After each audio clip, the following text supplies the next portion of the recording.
Hello and welcome to Hot Indonesia, and welcome to those of you watching us in Dubai. I'm Dalton Tanonaka in Jakarta. Here is this week's HI Hotlist. Empty seats. Pandemic fears mean no Indonesians or any foreign visitors will be allowed at the Tokyo Olympics. Pressure rising. A new report says more females here are being forced to wear headscarves. And missing movies. Who doesn't miss going to a big screen theater with super surround sound? I miss it. Here are my co-hosts. Sandrina Malakiano, Deputy CEO of Polmark Indonesia from her home in South Tangerang, and Millie Lukito, CEO of the Mobiliari Group, that sounds so Italian, from her home in Jakarta. Here's hot topic number one, empty seats. Organizers of the Tokyo Summer Olympics announced over the weekend that overseas fans will be banned from the rescheduled games because of COVID-19 safety concerns. This will be the first Olympics ever without international spectators, meaning a huge loss in ticket sales and atmosphere for athletes. I was afraid that the games are going to be postponed again or canceled completely. Indonesia sent 28 athletes to the Olympics in Brazil in 2016. Sandrina, we cannot argue with the organizers wanting everyone to be as safe as possible. Right, Dalton. This reminds me of what Professor Taufik Abdullah, the most prominent historian in Indonesia, once wrote. He wrote, "A huge event in human history usually happens amidst days that when experience actually feels just like a common thing, nothing special. We are now living in such a situation, living through days that now seem like ordinary days, where in fact we are actually going through such a huge historical period in time. Now, having the Olympics held in Tokyo with no international spectators will become a big historical moment.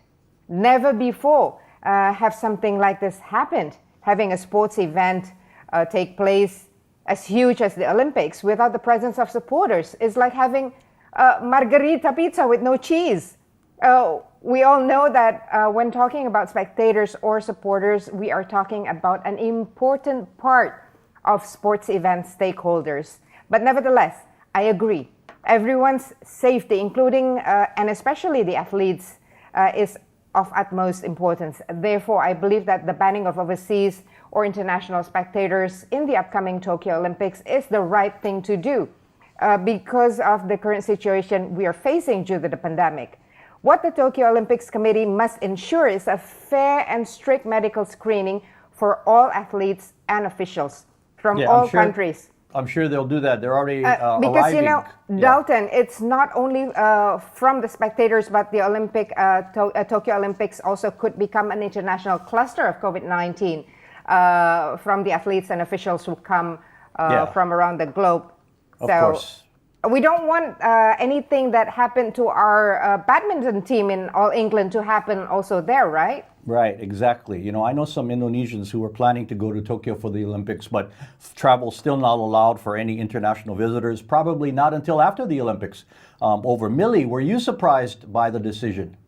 I'm surprised, I'm disappointed because, at the end of the day, the Olympics is but a stage, and a stage has a performance. And a performance needs audience, spectators. So without international spectators, it is just a disappointing stage, actually. And that's a very good point. If they were, the athletes could argue, I need to perform, I need an audience. But if you're true athletes, you could do it by yourself.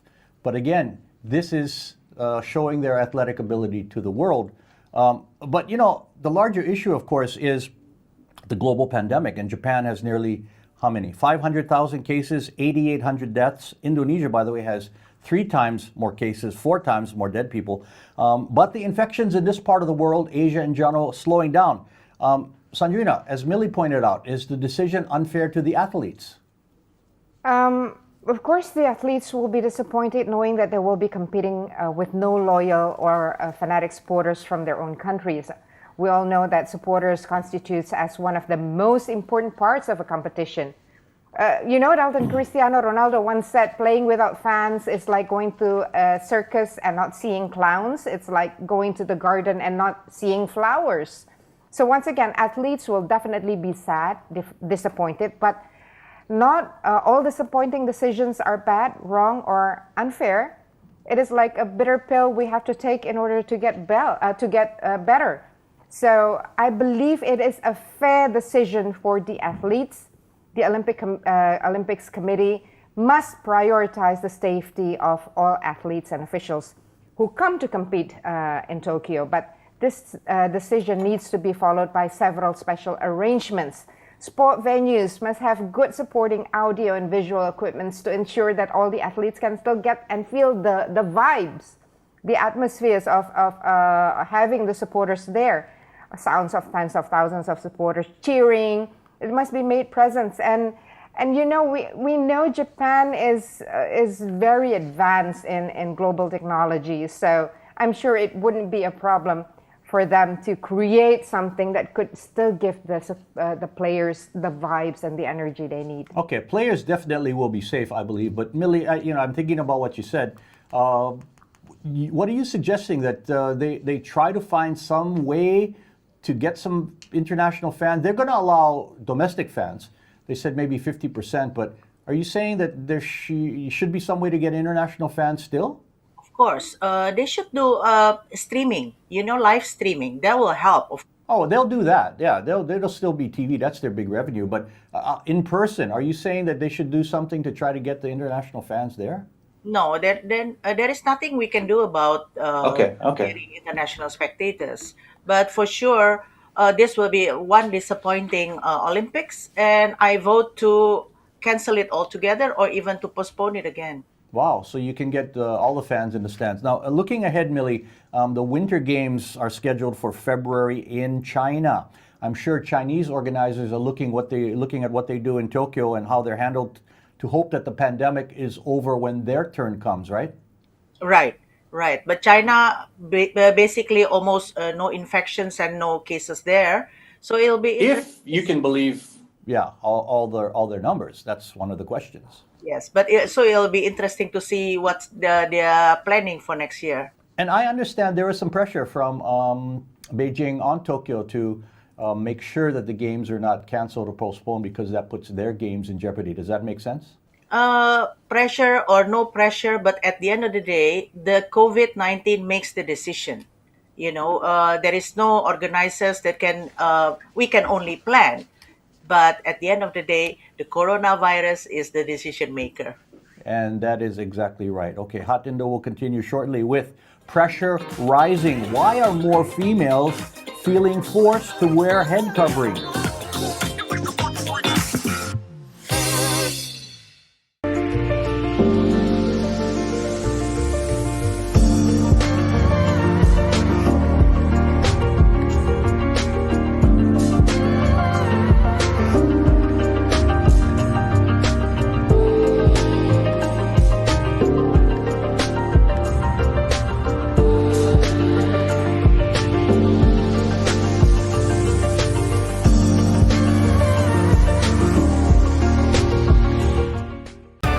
Welcome to Foodiepedia. Every week in this program, I will introduce you to one of Indonesia's fabulous food items.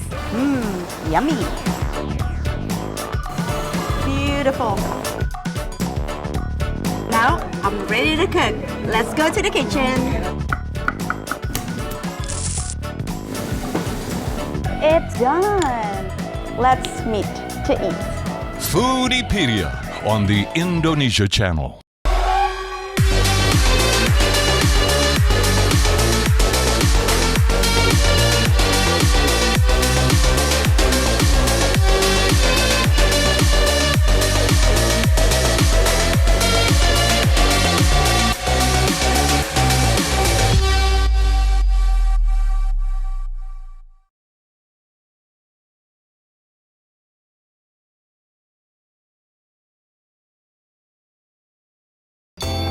I'm Trần Minh Ngân of VCT Net Việt in Hanoi. I'm Thairat Thomya of Thailand's Thairat TV in Bangkok. I'm Monica Sambodet from the National Television of Cambodia in Phnom Penh. I'm Raymond Go of Malaysia's TV3 in Kuala Lumpur. I'm Glenda Chong of Singapore's Channel News I'm Asia. Raisa Chantami of the Indonesia channel at the ASEAN Secretariat in Jakarta. This is your weekly look into the dynamic Southeast Asia region.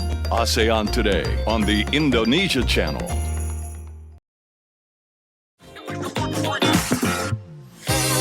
You are watching Hot Indonesia with Sandrina, Millie, and me. Here's hot topic number 2, pressure rising. A new report by Human Rights Watch says females in Indonesia are feeling increasingly forced to cover their heads. In this country, the wearing of hijabs or jilbabs is a choice among Muslims, but the international watchdog group says the dress code pressure has increased substantially in recent years, even extending to non-Muslims. Now, we recently talked about the case in which a Christian schoolgirl was forced to wear a head covering. The Minister of Education responded with a ban on orders such as that in all state schools.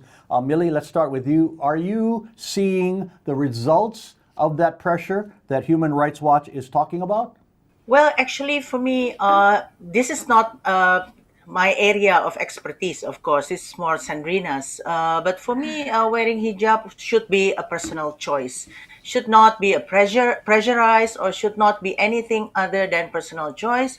And as a woman, I can only suggest to choose a hijab that is really corresponding and matching with the dress that you're wearing at that on that day.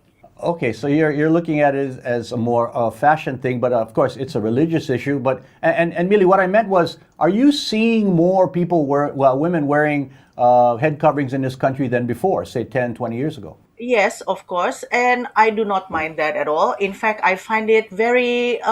It's not only fashionable; it's beautiful and it's pretty. And but it should be again a personal choice rather than being pressured to do this or to do that. I do not feel any negativity or whether this is something positive. It's just a personal choice, and it should be that. Okay, Sandrina, you often talk about wearing the hijab, your personal reasons. Now, to make it clear, and correct me if I'm wrong, from our understanding of Islam, is there a clear command for women to cover their heads, or is it a matter of interpretation? Okay, before I answer your question, again, as I have repeatedly stated, and you just underlined also, for me, wearing the hijab is not a form of proclamation that I am more Muslim than other women who do not wear the hijab. For me, this is personal, based on my personal understanding. It is about me finding comfort in my heart, in walking my life as a human being, as a Muslimah. Is wearing the hijab compulsory based on Islamic teachings, or is it just a matter of interpretation? I will try to answer this carefully based on the facts of religious life that exists and continues to develop in Indonesia. As this is a very sensitive issue, Dalton, I'm surely not a tafsir expert. Tafsir refers to exegesis, usually of the Quran. But even though I'm not a tafsir expert, I have had the opportunity to learn a bit and read about the different opinions of these tafsir experts. It is a fact that there are different opinions and debates amongst the musafirs. The authors of this tafsirs is known as a mufassir. In those debates, there's this one tafsir expert, highly respected not only in Indonesia but also internationally, Professor Quraish Shihab. According to Professor Quraish Shihab, wearing the hijab in the form of a head cover like what I'm wearing is not compulsory. Of course, many other mufassirs object him. I believe it would be wise for Muslims to respect these differences and not force certain opinions against each other. Both Professor Quraish Shihab's point of view as well as other mufassirs who oppose him must be mutually respected. This is what we call religious maturity, something we need to have and practice in a country as rich and diverse as Indonesia. By doing so, that would be fine if everybody were left alone. to make their own decisions, but we know that's not the case here. It ought to be. It ought, Yeah, it ought of to be course. that way. And I want to ask you that shortly, but first let me ask Millie, you know, besides rules and regulations, peer pressure is a factor. For example, when classmates tease or bully girls who don't wear head coverings, right, Millie? Right, of course, and not only wearing hijab, but bullies and pressures, of course, in all aspects of our lives do exist. My personal point of view, again, it is a personal choice, and you should not be bullied, and do not ever correspond to anything other than your own belief about yourself and for yourself. Yeah, and in the case of the Christian girl who was bullied by her, or forced to wear by her school, she complained to her parents. The parents went to the school, they got that order rescinded. So it also starts in the family, yeah, teaching the right philosophy and letting their children decide. Okay, now, Sanjina, it is a religious issue, yes, but what must the government do or do better to honor everyone's beliefs?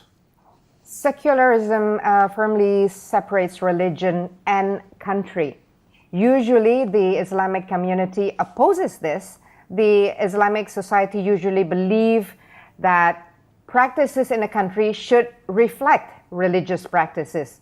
Well, I personally would like to invite all Muslims to not only literally understand the Islamic beliefs or teachings in a textual and rigid manner. In my humble opinion, there should still be a limit or boundary in which a country or state may not impose or force a certain religious tafsir to everyone, including to those who believe differently or have different tafsirs or understanding. Aside from that, there's still a line that separates public and personal areas in practicing religion. This means the country or state has to care and manage certain matters in the public domain, while at the same time, the state has to provide freedom to everyone to practice their own beliefs or religion. So I agree, Dalton. The state or government must honor everyone's beliefs. The first principle in our state philosophy, Pancasila, namely Ketuhanan Yang Maha Esa, or belief in the one and only God, should not be seen as an acknowledgement that the government or state has the right to control or manage everyone's religious practices. In fact, this first principle underlines the importance that the freedom for all citizens to practice religious beliefs based on legitimate religious tafsirs must be protected and honored. And I think we got to separate this from a dress code. Dress codes are for often safety reasons or neatness or I guess conformity, but religious dress codes are a different thing because it goes to personal beliefs. Okay, more Hot Indo is ahead with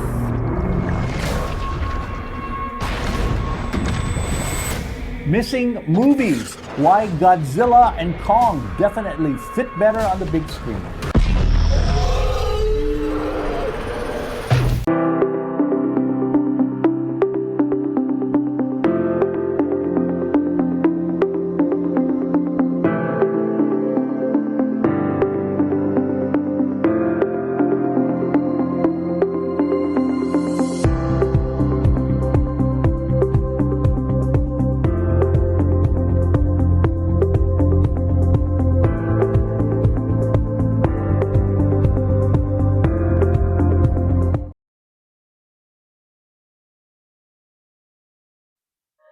I'm Caitlin Turner, and welcome to Yoga Bliss.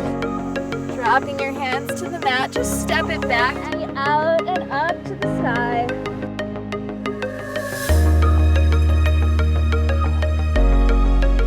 Up through your fingertips. Reach your right hand back behind your head. Let your hands separate forward and then start. Yoga Bliss, only on the Indonesia channel.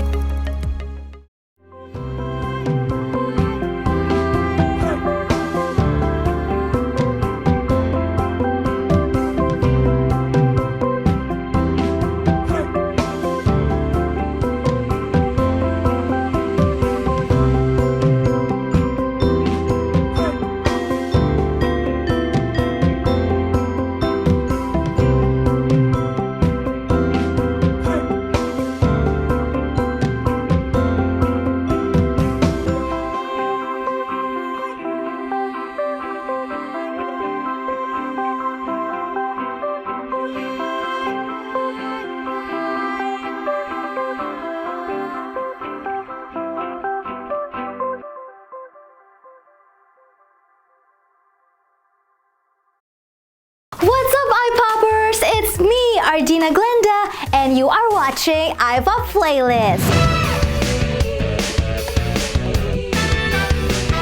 Marilah berlari, hey, hey, hey, hey. Semuanya perasaan, rasa cinta ku persembahkan untukmu di dalam lubuk hatiku.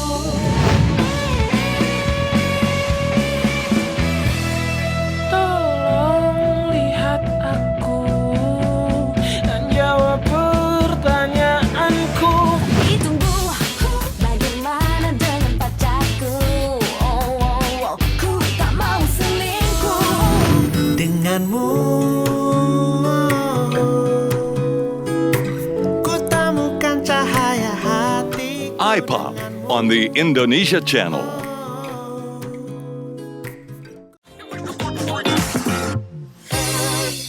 You are watching Hot Indonesia from Jakarta. Hot topic number 3, missing movies.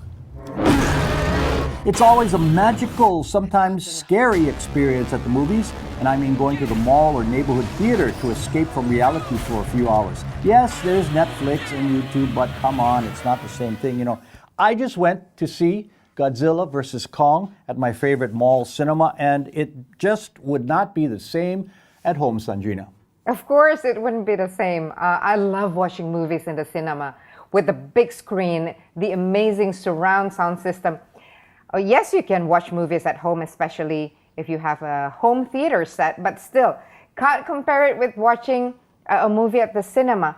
And you know what, Dalton? I am no longer afraid to go to the cinema now, as I have spoken with the CEO of Cinema 21 or Cinema XX1, Mr. Hans Gunadi, when we were in the same clubhouse room chatting, and he told us about all the safety and health measures they have been implementing, including providing HEPA filters to ensure healthy air circulation, ensuring health protocols carried out vigilantly, like social distancing. But I personally haven't been to the cinema yet. I will soon, though. One question, as you were in the cinema recently, Dalton, are you allowed to eat and drink inside the cinema now? You know, I was in the smaller theater, the ones, the seats that fold back and all that, and those you are allowed to. So I'm not sure about the bigger rooms. You're right, Sanjana. As COVID-19 restrictions loosen up, you know, people are going to feel more safe to go to theaters, and they are reopening. By the way, Cinema 21, the largest theater chain in the country. Millie, are you still afraid to go, or would you go? Okay, I myself prefer to stay home because I love marathoning on, I love binging on movies. And going to the cinema, for me, it's a little bit, it takes time.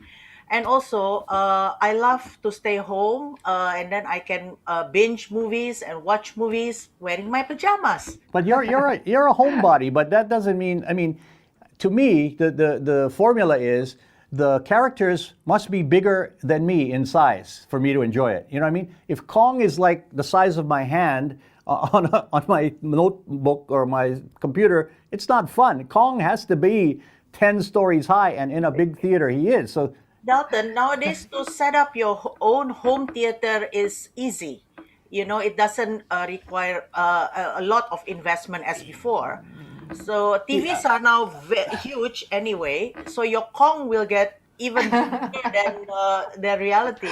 But not as big as the big theater at the mall. I know. Come on. And you know, I did also watch like marathon movies. I went to 4 movies in a row in the cinema. I did. So you can binge. I get a headache, you know. Going to the cinema, watching 4 or 5 movies, then I get a headache at the But Millie, you just said you binge watch at home. What's the difference? Yeah, it's a different. I think at home, then you can stop and you can rest a little bit. You roam your home a little bit, and you go back to the TV again. Yeah, you're in your pajamas. Yeah, I got it. Okay. You know, I can't wait for the next James Bond movie. They said it's done already. It's just being held for distribution, wider distribution throughout the world. All right. Okay, it is feedback time. James posted this on our Instagram page.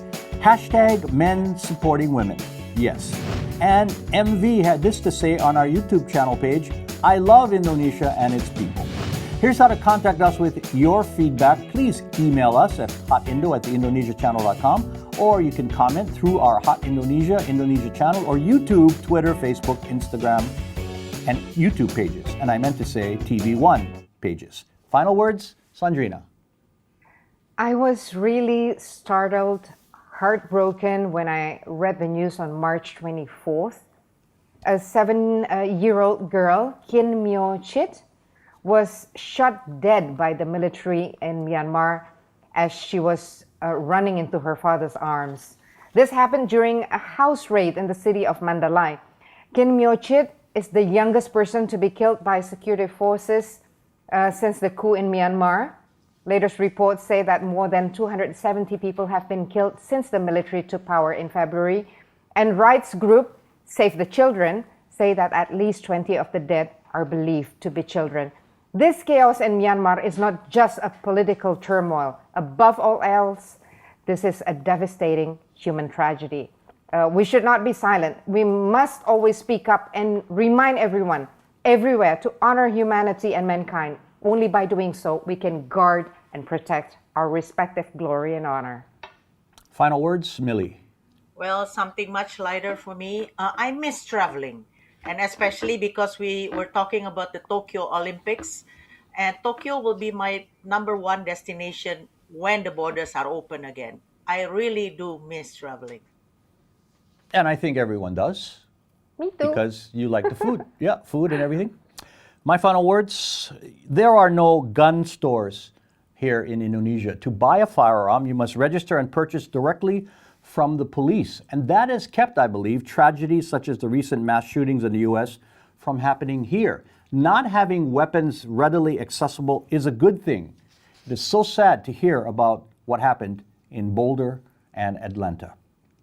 And that is Hot Indonesia for this week. For Sandrina Malakiano and Millie Lukito, I'm Dalton Tanonaka in Jakarta. Thank you for watching, and please join us again next time.